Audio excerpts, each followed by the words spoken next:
اور ایک petro chemical hub کے طور پر ابھرتا ہے تو ظاہر بات ہے جو اینٹی پروجیکٹ ایکٹرز ہیں انہیں تکلیف ہوگی. وہ یہ نہیں چاہیں گے کسی بھی صورت میں کہ یہ ایک پائپ لائن کوریڈور بلوچستان سے آگے بلوچستان میں بنے اور آگے جو ہے سپلائی ہو انڈیا اور اس سے آن ورڈ.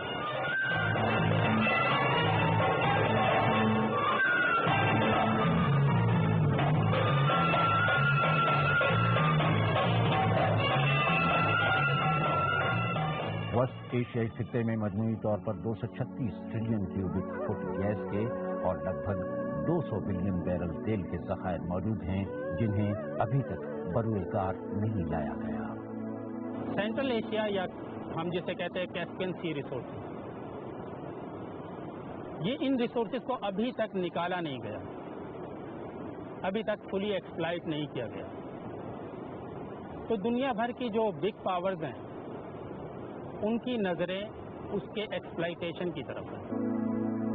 ایشیائی اور وسط ایشیائی ممالک اور افغانستان کو بلوچستان کے گرم پانیوں سے منسلک کرنا ہی دراصل بین الاقوامی راہداری فارمولہ تھا، لیکن چین اور پاکستان اقتصادی راہداری منصوبے نے بین الاقوامی امور کو یکسر بدل کر رکھ دیا ہے. غالباً یہی وجہ ہے کہ خطے میں سیاسی کشیدگی کے بادل منڈلا رہے ہیں. سیرین کرائسس سے اگر چائنا نے ایک لیسن سیکھا ہے، ایک سبق سیکھا ہے تو وہ یہ ہے کہ جب تک انڈین اوشن میں اس کی پریزنس نہیں ہوتی اس وقت تک وہ آئل رچ مڈل ایسٹ کو انفلوئنس نہیں کر سکتا. تو چائنا کا انفلوئنس ایکسپینڈ ہوگا، اس میں کوئی شک نہیں ہے انڈین اوشن پورٹ پر آنے سے، اور اس کی انرجی سیکیورٹی کا جو پلان ہے وہ انشور ہو جائے گا.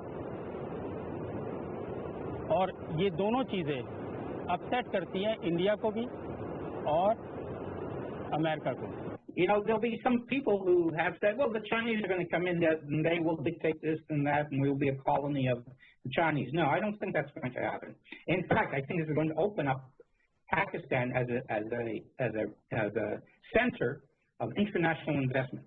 ہمارا مقصد جو ہے وہ لوگوں پہ ڈومینیٹ کرنا نہیں ہے یا اپنے انفلوئنس کے ذریعے دوسروں کو متاثر کرنا نہیں ہے، بلکہ ہم جو ہے اپنی دفاعی صلاحیت کو بھرپور رکھیں گے، ہم اقتصادی انٹرسٹ کو اور اپنے ساحل کو اور اپنے وطن کا پورا تحفظ کریں گے.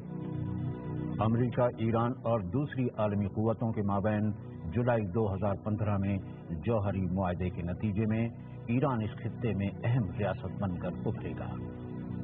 ایران کے خلاف عالمی اقتصادی پابندیاں گھٹ جانے کے بعد ایران کی بندرگاہیں چاہ بہاٹ اور بندر عباس عالمی تجارت و آمد و رفت کے طور پر اس خطے میں مرکزی حیثیت اختیار کر لیں گے. ایران جو ہے سال میں صرف $100 ارب تیل سے کماتا ہے، باقی ایکسپورٹ سے $60 ارب کماتا ہے ایران.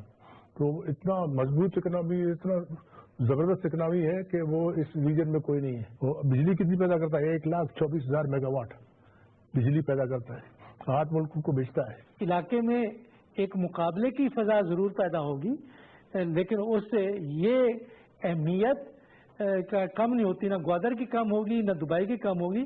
یہ ہے کہ جو بزنس ہے اس علاقے میں وہ ایک طریقے سے ڈسٹریبیوٹ ہو سکتا ہے. یوں محسوس ہوتا ہے گویا وسط ایشیائی ممالک کو براہ راست افغانستان، بحر ہند سے منسلک کرنے والا تجارتی گزرگاہ بھارت کے زیر تسلط چلا جائے گا.